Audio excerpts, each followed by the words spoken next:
Well, hello guys, and as you know, I transmit from the UK.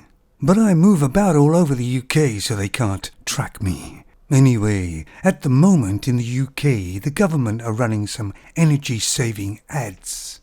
Because people are finding it difficult to pay their bills, because all the energy suppliers have put their prices way up. But here's one of the ads. You should go out and buy yourself an energy-saving shower head, because that can save you £50 a year. Now, I don't know whether the government actually knows how much people are paying for their energy, but £50 a year is a drop in the bucket.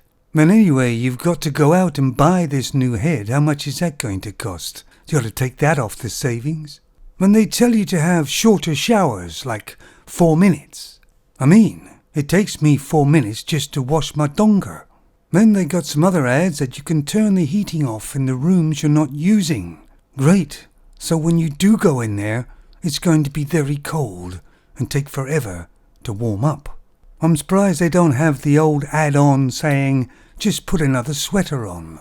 Of course, they call it jumper here. Maybe a good saving would also be eat all your food cold. And it seems kind of ironic really when you look at the profits that these energy companies are making at the year's end and giving bonuses out as well. It's absolutely exorbitant.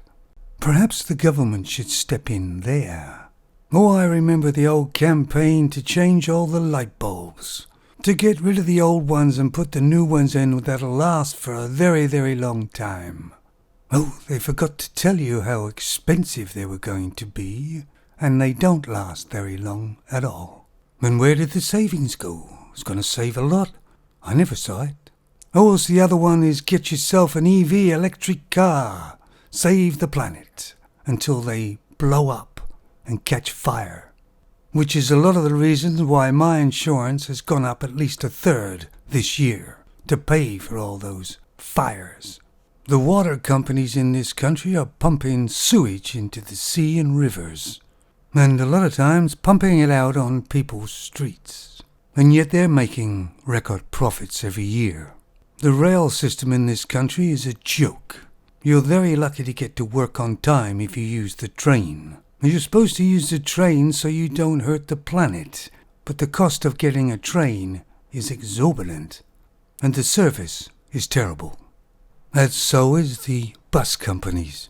No, everything in this country seems to be broken, including the government. They become just virtual signalers. But they're making quite a lot of money as well. The only people that aren't is the common people. The people that actually keep this country running as best they can. They also run an ad on taxing your car a little while ago. Because it's all electronic and they know where your car is. So they said kind of tax it or lose it. So they kind of insinuated either get it taxed, they'll come and take it away.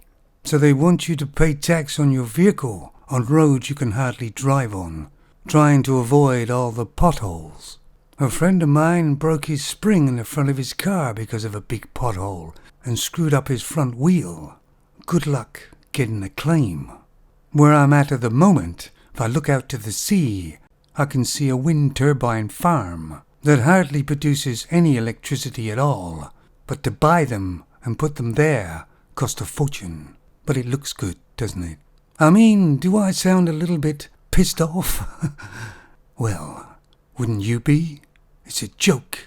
Then the government still has plenty of money to send to these other countries, like Ukraine, when their own people living in the country are suffering. People who spent their whole lives in England and paid into their pension at the end of it, if they're still alive, try to claim it, and there's hardly enough to live on. That's the reward you get for paying in all your life. And yet people come into this country illegally and get it all for nothing. I guess they better hope there's not a war, because nobody's going to fight for this country. Why would they? You're not just poor in this country if you don't work. You're poor in this country if you do work. And tonight I'm having for supper is French fries, beans, and sausages. And later on I'm going to have Pringles the plain variety, and some Peronis. And there you go, another one hell of a video from Solo Man. Take it easy.